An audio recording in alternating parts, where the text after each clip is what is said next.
Éphésiens chapitre 6. Nous allons lire quelques versets qui sera la base de notre méditation ce matin. Éphésiens chapitre 6, verset 10 jusqu'au dernier verset, plutôt jusqu'au verset 20. Les armes spirituelles du chrétien. Au reste, fortifiez-vous dans le Seigneur et par sa force toute puissante, revêtez-vous de toutes les armes de Dieu afin de pouvoir tenir ferme contre les ruses du diable. Car nous n'avons pas à lutter contre la chair et le sang, mais contre les dominations, contre les autorités, contre les princes de ce monde de ténèbres, contre les esprits méchants dans les lieux célestes. C'est pourquoi prenez toutes les armes de Dieu, afin de pouvoir résister dans le mauvais jour et tenir ferme après avoir tout surmonté. Tenez donc ferme, ayez à vos reins la vérité pour ceinture, revêtez la cuirasse de la justice, mettez pour chaussure à vos pieds le zèle que donne l'évangile de paix. Prenez par-dessus tout cela le bouclier de la foi, avec lequel vous pourrez éteindre tous les traits enflammés du malin. Prenez aussi le casque du salut et l'épée de l'Esprit qui est la parole de Dieu. Faites en tout temps par l'Esprit toutes sortes de prières et de supplications. Veillez à cela avec une entière persévérance et priez pour tous les saints.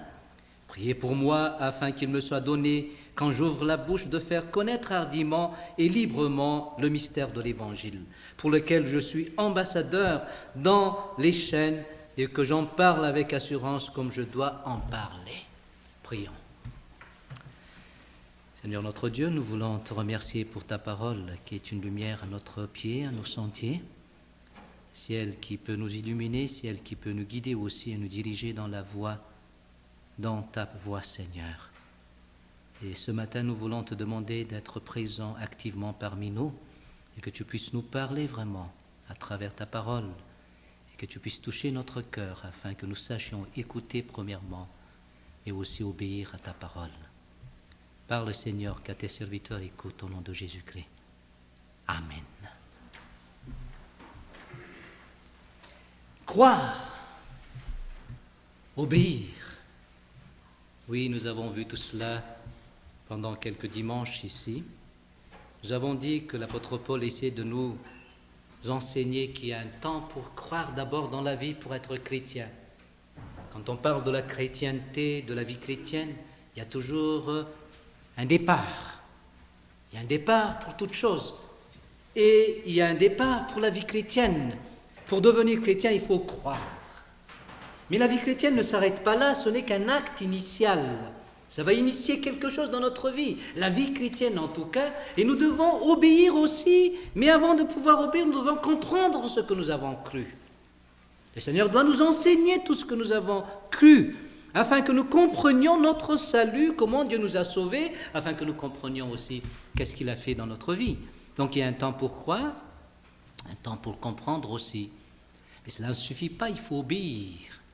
Et appliquer ça dans notre vie, c'est ce que nous avons dit. Il y a un temps pour se conduire, se comporter. Donc vous vous rappelez très bien ces 3 C.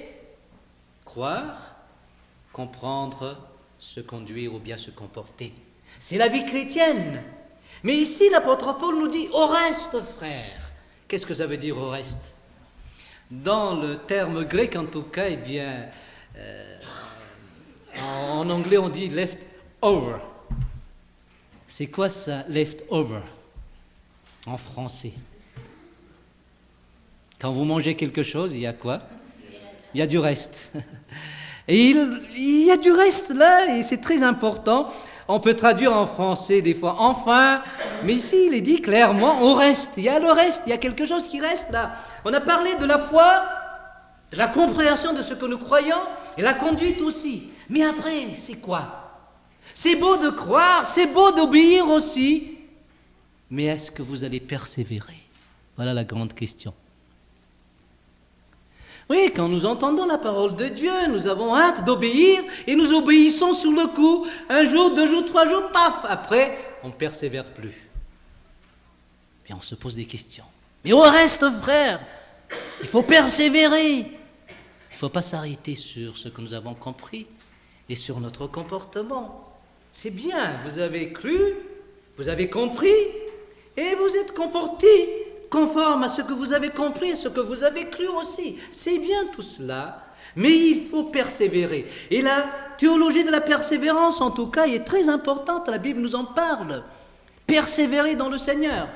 Et ça, c'est le signe, en tout cas, d'un homme qui est sauvé, d'une personne qui est sauvée. La persévérance. Et ce n'est pas étonnant si la Bible nous dit que c'est seulement ceux qui persévèrent qui sont sauvés. La Bible en parle en tout cas. Ce sont seulement ceux qui vont persévérer qui seront sauvés. Donc s'il n'y a pas de persévérance, vous ne serez pas sauvés. C'est garanti ça. Pas de persévérance, pas de salut. On peut se poser la question, est-ce que nous sommes capables de persévérer? Mais je pose aussi la question, est-ce que vous êtes capable d'obéir? Je vais alors encore plus loin, est-ce que vous êtes capable de croire? Du début jusqu'à la fin, vous êtes incapable. Et c'est la thèse de l'apôtre Paul dans cet épître, en parlant de l'anthropologie de l'homme. L'homme, comment il est? L'apôtre Paul nous dit qu'il est mort dans ses péchés. Il n'est pas mauvais, comme j'ai dit la semaine passée, et il n'est pas simplement malade, il est mort. Il est incapable de se sauver, de croire. Allez, vous allez beau lui demander de croire, mais il ne sera pas capable de croire. Une seule chose qu'il pourra faire, c'est seulement se dégénérer. S'empirer dans le mal et dans le péché.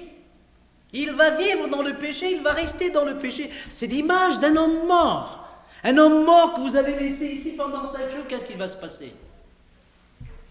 Vous allez amener quand même, quelques cannes de fèves là, puis quoi encore? Un peu de viande, vous allez mettre tout ça à côté de lui. Mais c'est un mort. Après une semaine, qu'est-ce que vous allez trouver?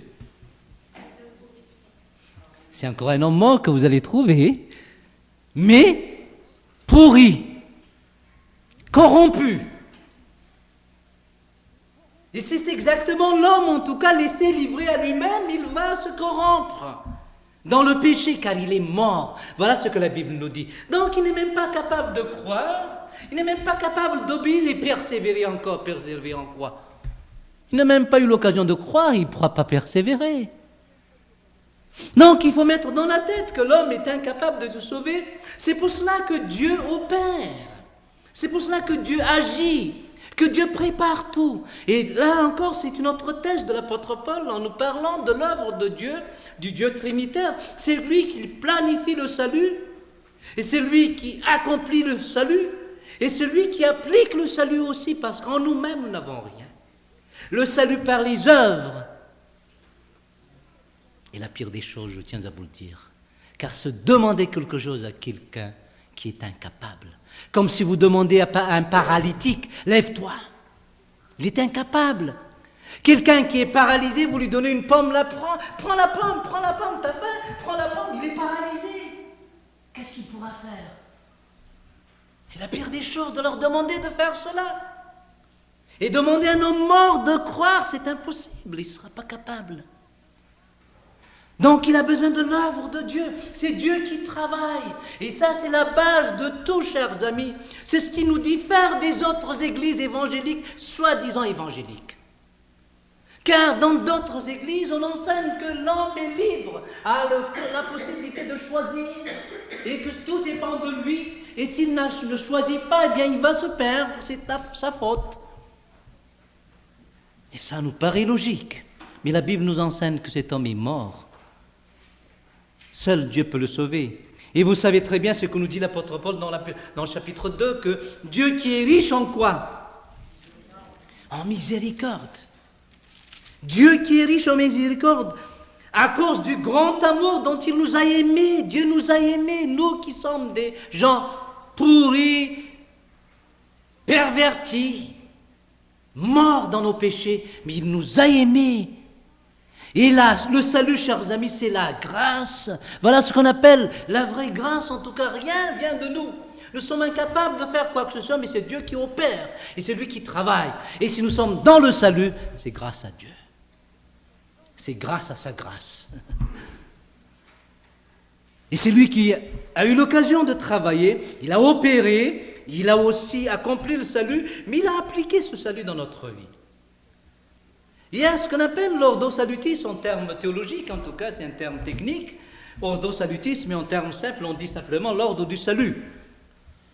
Nous avons parlé de nouvelle naissance tout à l'heure avec les enfants, mais là encore nous voyons qu'au point de vue théologique, c'est une théologie des Arméniens, plus ou moins, que nous avons là. Bon, moi je ne vais pas m'étaler là-dessus. C'est que vous ne pouvez pas faire quelque chose pour naître, ni naître de nouveau. Est-ce que vous avez fait quelque chose pour être le fils ou la fille de votre maman? Ça, c'est l'œuvre de Dieu. C'est tout. Et être né de nouveau aussi, ce n'est pas votre travail, c'est l'affaire de Dieu. Mais lorsque nous sommes nés de nouveau, c'est là que nous sommes capables de voir le salut. Et qu'est-ce qu'il a dit Jésus-Christ à Nicodème? Répétez le verset. Vous savez, vous vous rappelez? Qu'est-ce qu'il a dit à Nicodème? Tu ne pourras pas voir le royaume de Dieu, même pas voir. Et pourquoi les gens ne veulent pas entrer dans le royaume? Quelle est la réponse simple? Ils ne le voient pas, c'est tout. S'ils voient le royaume, ils vont rentrer, c'est sûr, c'est garanti. S'ils voient le royaume de Dieu, ils vont entrer là-dedans, mais ils ne le voient pas. Donc ils ont besoin de cette nouvelle naissance de l'œuvre de Dieu afin qu'ils voient et après ils vont croire. Voilà. Entrer dans ce royaume. Voilà l'œuvre de Dieu, c'est lui qui opère tout. Donc si vous êtes arrivé à cette décision de croire en Jésus-Christ, n'allez pas me dire que c'est grâce à vous. Vous n'êtes pas plus intelligent que moi ou que les autres pour pouvoir croire en Jésus-Christ. C'est l'œuvre de Dieu. Il a illuminé nos yeux peut-être, nous a ouvert les yeux. C'est la nouvelle naissance et vous avez trouvé le royaume de Dieu. Vous avez sauté dessus, vous êtes entré là-dedans. Non pas grâce à votre force, c'est grâce à l'œuvre de Dieu. C'est Dieu qui a opéré cela. Mais quand on pense maintenant, non pas simplement à la nouvelle naissance, mais à la justification. Lorsque vous croyez, on vous justifie. Et ça c'est garanti dans la Bible, c'est l'ordre du salut aussi. Il y a un temps pour être né de nouveau, un temps pour croire, mais un temps aussi pour être justifié. Lorsqu'on croit au Seigneur Jésus-Christ, on devient juste. Nous sommes justifiés. Mais après, on parle aussi de la sanctification. Et à la fin, celui qui l'a sanctifié, il va le glorifier. Il y a la glorification. En termes théologiques, en tout cas, il y a le déjà, le pas encore, c'est-à-dire que le déjà, nous sommes justifiés, le pas encore, nous ne sommes pas encore glorifiés. Ça viendra. Mais on se pose la question, est-ce qu'on va persévérer pour être glorifié? Voilà la grande question. Est-ce qu'on va persévérer? Eh bien, la réponse, elle est simple. Est-ce que vous avez fait quelque chose pour croire? Est-ce que vous avez fait quelque chose pour obéir? Tout est œuvre de Dieu, même aussi dans notre persévérance.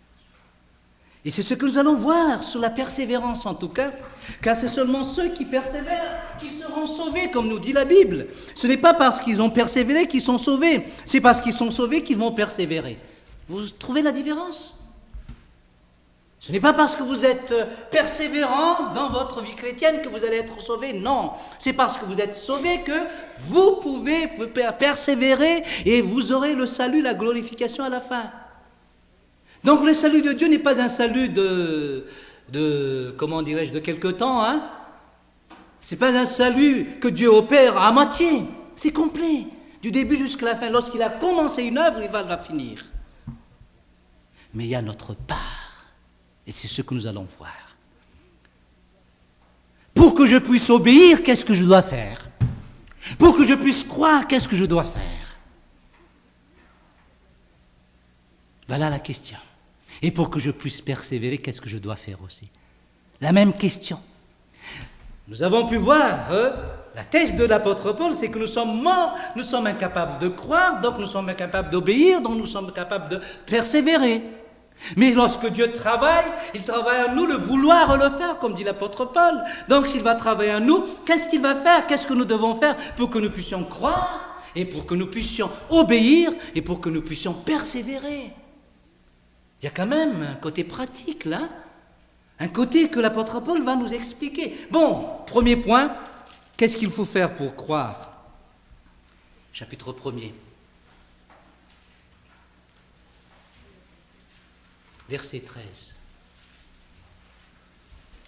En lui, vous aussi, après avoir entendu la parole de la vérité, l'évangile de votre salut, en lui vous avez cru et vous avez été scellés du Saint-Esprit qui avait été promis. Verset 15. C'est pourquoi moi aussi, ayant entendu parler de votre foi au Seigneur Jésus et de votre charité pour tous les saints, je ne cesse de rendre grâce pour vous, faisant mention de vous dans mes prières. On parle de la foi ici, de ces Éphésiens. Mais quelle était la cause de cette foi? Vous avez entendu, merci Sonia. Qu'est-ce qu'ils ont entendu? La parole de la vérité. Donc pour amener quelqu'un à la foi, il faut qu'il entende la parole de la vérité. Et qu'est-ce qu'elle fait cette parole? C'est l'évangile de notre salut. C'est la bonne nouvelle de notre salut. Il faut qu'ils entendent la bonne nouvelle du salut. Eh bien, moi, je veux parler de l'enfer. Et que l'enfer, c'est terrible, c'est tout. Est-ce qu'il sera sauvé, cet homme-là qui entend parler, qui va entendre parler de l'enfer? J'ai beau expliquer et montrer ce qu'est l'enfer, puis je m'arrête là. Est-ce qu'il sera sauvé, lui? Il va trembler peut-être. Ouais, il va trembler, mais ça ne veut pas dire qu'il va être sauvé. Il y a ce qu'on appelle la bonne nouvelle du salut. Vous pouvez parler de l'eschatologie, c'est-à-dire des choses à venir là, mais ça ne va pas amener les gens au salut. Il faut l'évangile, la bonne nouvelle de Jésus-Christ qui sauve. Il faut leur parler du salut. Et ça, c'est très important. Je me rappelle très bien un jeune homme. Dans le temps, il était jeune homme, mais maintenant, il est dans les 50, entre 50 et 60, là, maintenant. Daniel le connaît, mais je ne vais pas citer son nom. Il était venu à Jarvis Street une fois. Puis il a prêché, puis c'était une édification qu'il avait fait. Il parlait de ce que devaient faire les chrétiens. Puis à la fin, il faisait un appel pour que les gens viennent au Seigneur. Mais j'ai dit, c'est aberrant comme se dire, voilà Tamatave, c'est par là le chemin pour aller à Tamatave. Bon, acceptez maintenant d'aller à Plessisville. Mais je ne vois pas pourquoi on a expliqué Tamatave et là on me demande d'aller à Plessisville. On a expliqué la vie chrétienne, donc il faut demander aux gens d'agir selon ce qu'on a enseigné. Et de là à me dire, accepte Jésus comme ton Seigneur Sauveur, c'est vraiment du cheveu dans la soupe, ça. C'est vrai que la soupe chinoise, il y a des pâtes, hein. Quand on parle cheveux dans la soupe, là on pense à la soupe chinoise. Hein. Ça ressemble aux cheveux, non? On dirait que c'est l'évangile, mais non, c'est du cheveu dans la soupe. Et là, il faut être clair là-dessus. Lorsque vous voulez amener quelqu'un au Seigneur, il faut leur parler de l'évangile, la bonne nouvelle du salut. Vous avez beau parler que Jésus-Christ est Dieu, mais ça ne mène nulle part, ça mènera nulle part. Il faut enseigner que Jésus est venu pour sauver, et que le salut est en lui, et qu'il doit comprendre ce salut, s'il veut être sauvé, et accepter ce salut. Et c'est cette parole qui va opérer ce que nous ne sommes pas capables de faire. C'est cette parole qui va opérer ce que cet homme ne pourra pas faire dans sa vie. Lazare, sors. Je vous pose la question, est-ce qu'il peut entendre Lazare? Est-ce qu'il pouvait entendre dans son temps? 4 jours dans le tombeau. Il est capable d'entendre? Il a entendu, non? Il est sorti. Vous voyez là, c'est inexplicable. Mais où se trouve le secret? Dans la parole et la voix de Jésus-Christ. Il n'a pas dit « Hé! Ouh! Salut !» Non, il a dit « Sors, c'est un impératif. Lazare, sors. Voilà l'évangile. L'évangile, c'est un appel pour le salut. Crois au Seigneur Jésus, tu seras sauvé. C'est un impératif. Il faut demander aux gens de prendre cette décision, bien en sachant qu'il est mort. Et de Jésus, en sachant que Lazare est mort, il criait « Lazare, sors de ton tombeau !» Et voilà l'effet de la parole de Dieu. Elle est puissante, cette parole. Et nous devons avoir cette confiance totale en cette parole de Dieu lorsque nous prêchons. Vous perdez votre temps lorsque vous prêchez, vous n'avez pas cette confiance. La puissance n'est pas chez vous, c'est dans la parole de Dieu. C'est ce que le Saint-Esprit va utiliser. Même avec votre faiblesse, il est capable d'utiliser la parole de Dieu. Ça est arrivé déjà d'avoir des gens qui n'étaient même pas sauvés, qui arrivaient jusqu'à amener les gens au salut. Même ils ne sont pas sauvés. Parce que la puissance ne se trouve pas chez cet homme. C'est dans la parole qu'il a prêché.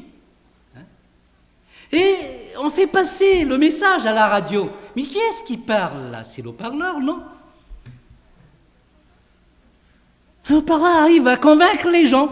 On ne voit même pas la personne qui prêchait à la radio, mais on l'entend simplement. Et c'est le micro qui joue, et c'est le haut-parleur qui joue, c'est l'émetteur qui joue là, et aussi le récepteur, la radio. C'est la radio qui parle, mais la personne décide devant Dieu qu'il va accepter Jésus-Christ comme son Seigneur. Vous voyez l'effet de la parole de Dieu. Elle est puissante pour nous amener au salut. Donc il n'y a pas de foi sans parole. La foi vient de ce qu'on entend vient de la parole concernant Jésus-Christ. Voilà le texte original en tout cas, concernant Jésus-Christ. Et maintenant, pour pouvoir obéir, vous êtes sauvés, vous avez cru. Comment faire pour obéir? Eh bien, la Bible nous incite à amener toujours les enseignements bibliques. Non pas vous dicter ce qu'il faut faire. Vous me posez toujours la question, est-ce qu'on peut faire ceci, est-ce qu'on ne peut pas faire ceci? Et vous attendez toujours une réponse simple, claire, oui et non. Est-ce qu'on peut porter des pantalons en tant que femme? C'est sûr que ça ne sera pas votre question en tout cas, mais dans d'autres pays on se pose cette question. Est-ce que les femmes doivent porter des pantalons, peuvent porter des pantalons? Puis on veut avoir une réponse, oui et non. Oui ou non. Mais ce que je fais, vous le savez déjà, j'essaie toujours d'apporter un enseignement biblique. Que nous dit la Bible? Et c'est la Bible qui va nous amener à comprendre. Et à la fin, il y aura toujours un impératif venant de cette parole de Dieu. Ce n'est pas seulement informative, cette parole. Elle est impérative, elle va demander quelque chose à chacun de nous. Et ça demande une obéissance. Et pour qu'un chrétien puisse obéir, il faut qu'il soit d'abord un croyant, qu'il soit sauvé. Et lorsqu'il entend la parole de Dieu, il est capable d'obéir à cette parole.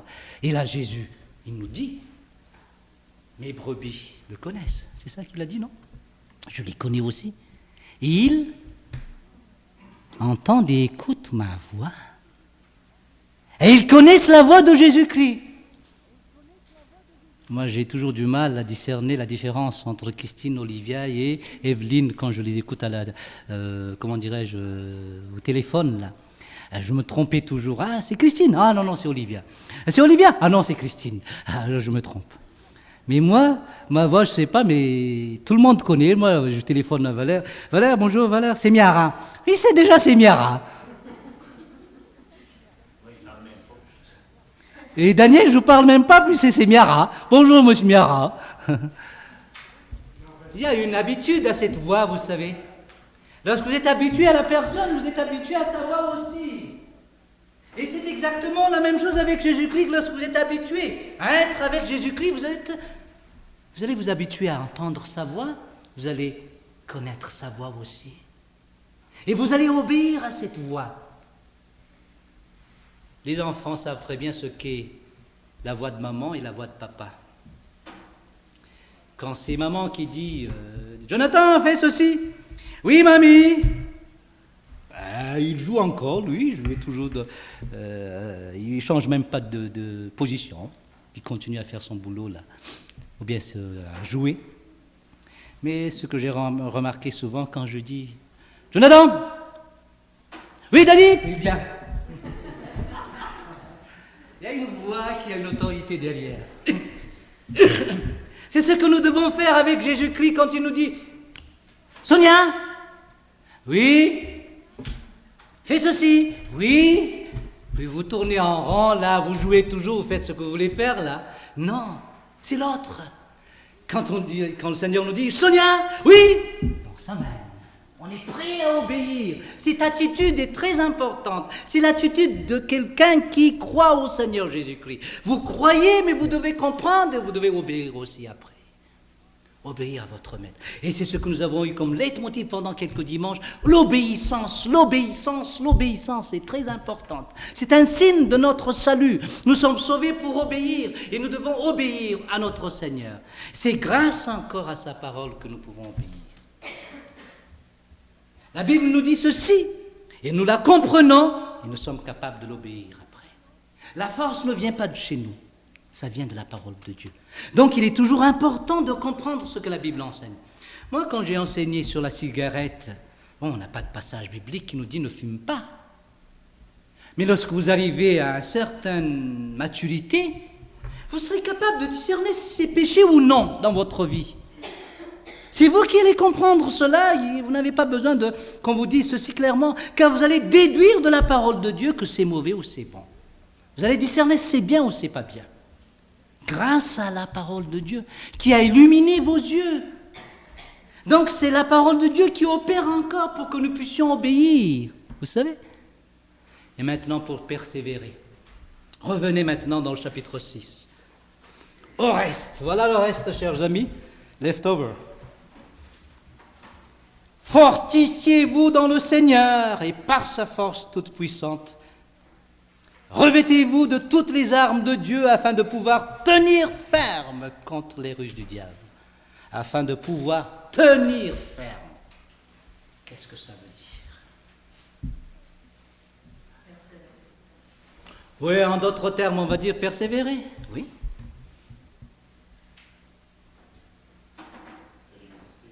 Résister. Quoi encore ?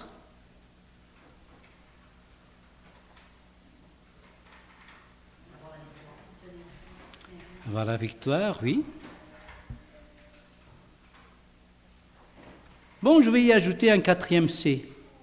Il y a un temps pour croire, il y a un temps pour comprendre ce qu'on croit, il y a un temps pour se comporter, se conduire conforme à ce que nous avons compris et cru, il y a un temps pour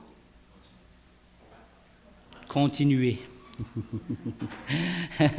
Un temps pour continuer. Il faut continuer, persévérer dans ce sens-là. Continuer à croire, continuer à comprendre, continuer à se conduire comme Dieu le veut. C'est la persévérance dans la vie chrétienne. Et nous avons besoin de persévérer. Et ce sera un dernier signe de notre salut. Il y a des signes de notre salut. Premièrement, le premier signe, c'est le fait de croire. Ça, c'est déjà un signe que nous sommes sauvés. Si vous avez eu l'occasion de croire, ça sous-entend que vous êtes déjà sauvés. Mais il y a aussi le signe d'obéissance. Si vous savez obéir, c'est un signe que vous êtes enfant de Dieu. Vous n'êtes plus des filles ou des fils de rébellion, mais des filles et des fils d'obéissance. Mais il faut persévérer aussi. Mais comment faire pour persévérer ? Voilà la grande question. Est-ce qu'il y a un secret ? Eh bien, je tiens à vous dire que dans le monde chrétien, il y a pas mal de gens qui se cassent la tête pour savoir qu'est-ce qu'il faut faire pour persévérer. Et bon, la tactique des sectes, en tout cas, elle est très simple, mais très efficace pour amener les gens à être persévérants. Quelle est la tactique ? C'est la tactique de la peur, en tout cas. La peur d'être excommunié. Vous savez, dans les sectes, le salut est toujours par les œuvres. N'importe quelle secte, le salut est toujours par les œuvres. Ça doit partir de moi-même. Je dois. Et après, je dois continuer à. Sinon, paf, sinon, c'est la perte. Donc, on essaie de miser, d'exploiter cette peur.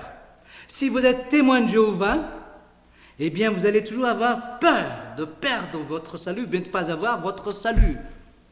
Et ça sous-entend que vous avez peur d'être rejeté par la société des témoins de Jéhovah. Donc on mise là-dessus, on travaille là-dessus pour garder les gens. Et ça fait rester les gens là, dans l'église, dans la communauté en tout cas. Il y a toujours cette peur. Puis, si vous persistez, eh bien tout le monde aura les regards sur vous, mais des regards qui va vous réprimander, des regards qui va vous juger. Je me rappelle très bien chez les sectes, si vous venez là-bas avec en parlant des femmes, dans les sectes très rigides, là, légalistes, si vous venez avec des chemises à manches courtes, là, et que vous rentrez là-dedans, ils ne vont pas dire c'est péché. Mais leurs yeux sont parlants. Leurs yeux ne font que parler en vous regardant, puis les yeux comme ça, en regardant vos bras là, vous allez dire, mais qu'est-ce que j'ai fait? Vous allez cacher vos bras. Automatiquement, ce regard est efficace. Et ça va amener cette personne à changer de comportement. C'est une pression psychologique. Eh bien, c'est ce que font certaines personnes alors dans des églises. C'est toujours amener, ah non, si tu vas faire cela, c'est... Alors ils sont tous sous la loi, et la loi venant de l'homme en tout cas, non pas venant de la parole de Dieu. Et ils obéissent en tout cas, ils sont persévérants. Moi, quand je vois les témoins de Jéhovah, ils sont persévérants. Ils vont jusqu'au bout de leurs idées. Ils sont persévérants. Ils ont peur de perdre leur position dans la société. Mais ils ont peur de ne pas avoir non plus le salut, car ils travaillent pour le salut. Pourquoi ils sont gênés pour faire des porte-à-porte? Pourtant, intérieurement, ils ont toujours peur. Demandez à un témoin de Jéhovah s'il n'a pas peur. Avant de frapper à la porte, là, ça va faire boum boum dans son cœur, je suis sûr. Mais c'est pour son salut. Il va gagner son salut grâce à ses porte-à-porte. Donc voilà la motivation. Une motivation qui n'est pas biblique en tout cas. Dieu ne nous force jamais de cette manière. Dieu ne nous force pas par la peur. Certes, il faut cette peur dans la vie, il y a cette crainte dans la vie, mais ce n'est pas de cette manière qu'il va travailler. Mais dans le monde évangélique, on essaie d'apathir les gens. Qu'est-ce que ça veut dire? Si les enfants aiment les bonbons, on amène des bonbons. Je dis toujours aux moniteurs et aux monitrices, ne faites jamais cela dans l'église. N'amenez pas des bonbons pour attirer les enfants. Jamais. Il viendra toujours pour les bonbons, hein. Après, il sera tanné des bonbons. Qu'est-ce que vous allez amener après? Des gâteaux. Puis il sera tanné des gâteaux. Puis quoi encore? Nintendo. Puis il sera fatigué des Nintendo. Qu'est-ce que vous allez amener? Des autos. Et vous serez manipulés. Vous serez manipulés. Mais c'est ce que font certaines églises pour garder les gens dans l'église.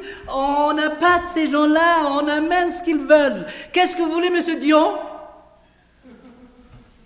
On sait ce qu'il veut. C'est ce qu'on va faire. Chouchouter M. Dion, chouchouter M. Martin, Mme Gingras. Nous ne sommes pas là pour vous chouchouter, pour vous, comment dirais-je, apathir. Non. Vous êtes des hommes adultes et vous décidez devant Dieu en tant qu'adultes. Donc vous n'avez pas besoin d'être manipulé par qui que ce soit. Vous décidez devant Dieu ce que vous devez faire, mais vous pouvez persévérer. Par quel moyen on verra cela? Nous pouvons persévérer. Vous savez, au temps des jésuites, au temps des baroques, comme on dit, les jésuites essayaient d'amener ce qu'on appelle l'entreprise de séduction pour garder les gens dans le catholicisme.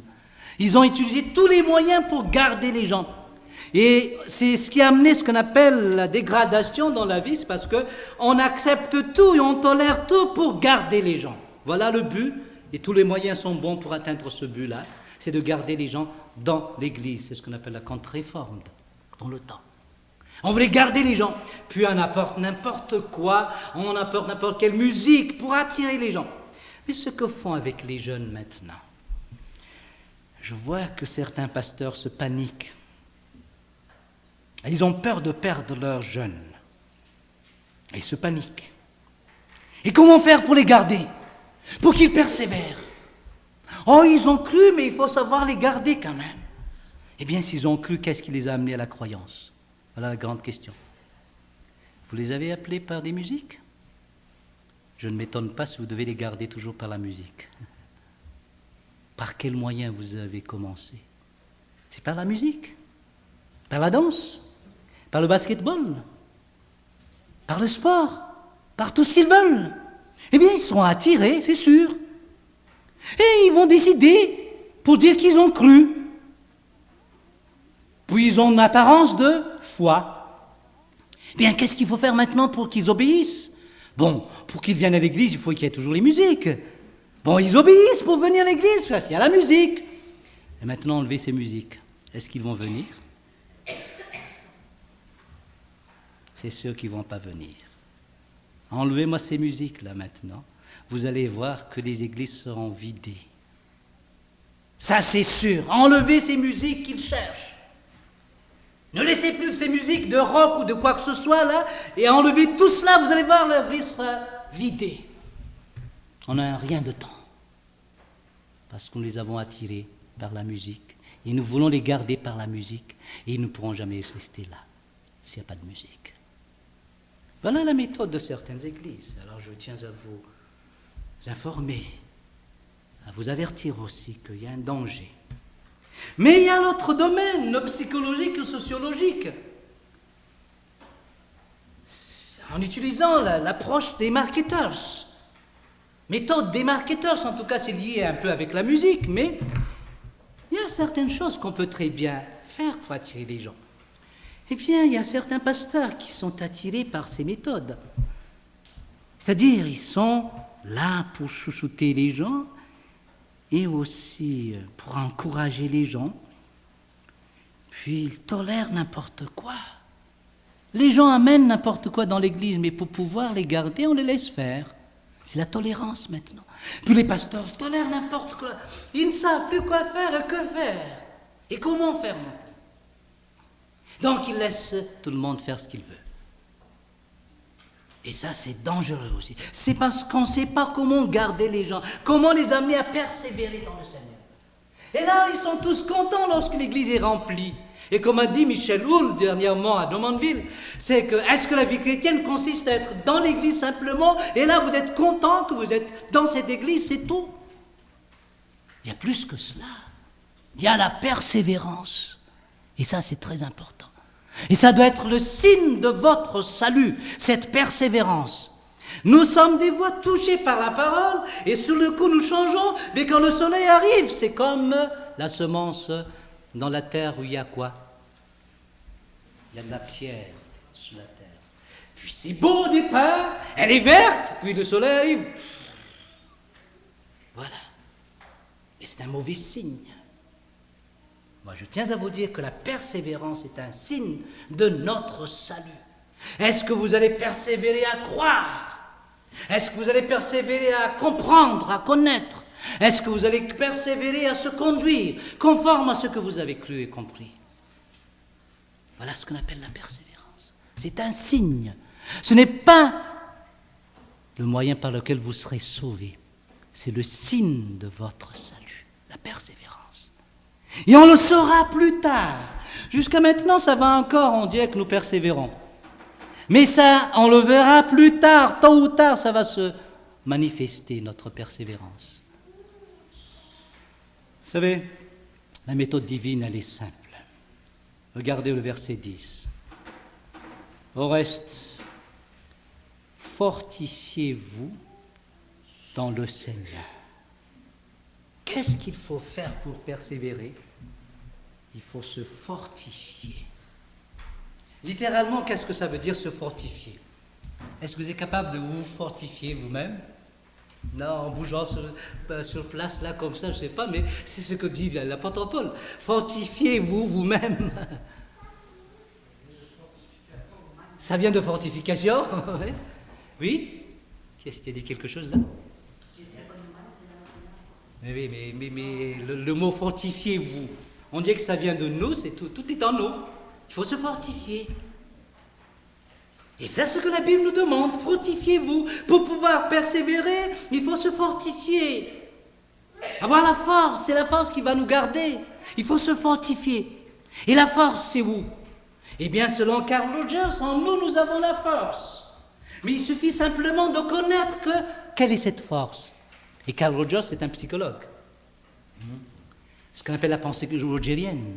C'est que la solution est en vous, la force est en vous. Et il suffit simplement que l'expert arrive à refléter ce que vous pensez et vous amener à connaître la solution par vous-même, car la solution est en vous. En nous, nous n'avons rien. Nous étions morts et même si nous sommes sauvés, nous n'avons rien. C'est dans le Seigneur que nous avons tout. Vous voyez? Eh bien, c'est comme aller à Montréal. Jonathan et moi irons là-bas demain. Est-ce qu'on va aller à pied, Jonathan? On a le courage, on va se fortifier, on va aller à pied. Jonathan avec sa béquille là. Hein? On va à Montréal. Oh, c'est faisable, c'est possible peut-être. Mais si on prend une voiture, qui est-ce qui bouge? Ça me rappelle quand on était petit. Papa avait une 2 chevaux, Citroën, une petite voiture française, là, vous la connaissez peut-être, Dush, comme nous disons. Elle ne roule pas tellement vite, mais elle est économique, elle est pratique, c'est tout terrain. Moi, j'aime bien cette voiture en tout cas. Et quand nous montons les côtes, vous savez, les autres nous dépassaient. Puis ma soeur et moi, nous étions là derrière. Ah, on va aider la voiture, on va pousser. Puis on pousse le siège de papa devant pour que la voiture avance. On a beau bouger, mais ça change rien. Dans la vie chrétienne, lorsqu'on est dans le Seigneur, vous avez beau bouger, mais ça ne change rien. Mais persévérer, c'est persévérer dans le Seigneur. Être dans le Seigneur. Ne quittez pas le Seigneur. Restez dans le Seigneur. C'est toujours en lui que nous allons trouver notre force. La communion avec notre Seigneur, c'est ça qui est très important. Fortifiez-vous, mais dans le Seigneur. C'est ce que nous dit la parole ici. C'est en Christ que nous allons trouver notre force. Il ajoute, par sa force toute puissante. Et là, pratiquement, il y a une force de Jésus-Christ quelque part. C'est en Christ que nous allons avoir tout, la puissance, la force, mais par la force, sa force toute puissante. Ce n'est pas par votre force, c'est par sa force. Hein, monsieur Dion, c'est la voiture qui vous a conduit ici. Hein? Oh, heureusement, c'est par la force de la voiture. Même pas de votre femme, c'est elle qui conduisait peut-être, mais c'est la voiture qui vous a amené ici. C'est l'image de Jésus-Christ, vous êtes dans le Seigneur. Et dans le Seigneur, vous n'avez pas besoin de faire quoi que ce soit, mais vous restez fidèle en lui. Et voilà ce qu'on appelle la première persévérance, la fidélité au Seigneur. Persévérer, c'est de persévérer à croire en Jésus-Christ et à être toujours avec lui. Et si c'est là que vous péchez, vous manquez, eh bien, vous allez voir que vous n'avez même pas le salut. C'est ce qu'on appelle l'apostasie. L'apostasie, c'est l'art de renier le Christ. Et nous sommes incapables de nier ce Christ. Nous sommes...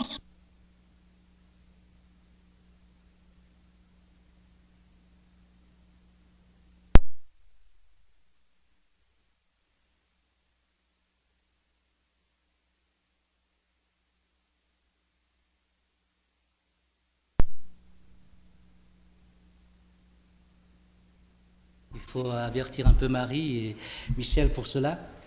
Quant à nous, nous ne sommes pas de ceux qui retournent en arrière pour aller se perdre, mais de ceux qui ont la foi pour être sauvés. Là, on parle de l'apostasie. Il y a des gens qui vont quitter, mais nous ne sommes pas de ces gens-là. S'ils nous ont quittés, c'est parce qu'ils ne font pas partie de nous-mêmes. C'est ce que dit l'apôtre Jean, hein. Alors faites attention à ces réactions que vous avez. Ah, je ne viens pas à l'église dimanche. Ah, les baptistes, hein. Mais qu'est-ce qu'ils ont les baptistes? Pourquoi vous réagissez ainsi? Peut-être c'est un signe que vous ne faites pas partie de ces gens-là. Est-ce que vous persévérez dans le Seigneur, fidèle à ce Seigneur? Et là, en tout cas, nous ne sommes pas de ces gens-là qui vont délaisser le Seigneur. Nous serons toujours dans le Seigneur, nous allons nous fortifier dans le Seigneur et par sa force toute puissante. Voilà le signe de quelqu'un qui est sauvé. Il va s'accrocher à Jésus-Christ toujours. À qui irions-nous? Vous vous rappelez ce qu'il disait l'apôtre Pierre? Alors j'aime bien cette histoire, non pas parce que Jésus était méchant, mais il osait. Il osait vraiment ce Jésus-Christ. Lorsqu'il a dit à ses disciples, est-ce que vous voulez partir aussi? c'est l'exemple d'un vrai pasteur qui n'a pas peur des gens qui vont quitter l'Église. Bon, il va faire tous les moyens pour les amener à rester, mais après il va dire, ce sont des adultes, qu'ils partent s'ils veulent. Qu'ils partent s'ils veulent. Vous êtes des adultes et vous voulez partir, bien démontrer que vous n'êtes pas sauvés. C'est tout. Vous n'avez qu'à démontrer seulement qui vous êtes. Mais si vous êtes sauvés, vous allez persévérer, vous allez lutter pour que vous puissiez rester. Même si on vous incite à quitter, vous avez dit, à qui irions-nous? À qui irions-nous? Il y a une autre église appelée de Victoriaville. Non, c'est Plessisville. Vous allez persévérer. Et ça, c'est un signe, chers amis. Cette persévérance. Alors, fortifions-nous dans le Seigneur par sa toute puissance, par sa force toute puissante, comme il nous dit ici. Nous n'avons pas le temps pour expliquer quelle est cette puissance et cette force qui va nous garder, qui va nous amener à persévérer. Mais une chose est certaine, c'est que dans le Seigneur, nous avons tout pour pouvoir persévérer. Et c'est en lui que nous allons persévérer. Je vous invite à lire ce passage à la maison. Vous allez voir qu'on va parler de plusieurs armes là. Donc ce sont ces armes-là qui vont nous garder. On va se poser la question. On va voir cela ensemble. Mais nous devons persévérer en tout cas. Il y a un temps pour croire. Il y a un temps pour comprendre ce que nous croyons. Il y a un temps pour se conduire conforme à ce que nous avons compris et cru. Mais il y a un temps pour continuer. Nous ne pouvons pas revenir au passé, mais nous pouvons continuer le passé. Le passé, c'est notre salut. Nous pouvons très bien le continuer par notre persévérance. Eh bien, je prie que le Seigneur puisse nous amener à réaliser cette force que nous pouvons avoir en lui, afin que nous puissions vraiment persévérer et être fidèles à notre Seigneur qui nous a sauvés. Et que ce sera le signe, la marque de notre appartenance à Jésus-Christ. Le signe et la marque de notre salut en Jésus-Christ. Que le Seigneur vous bénisse. Amen.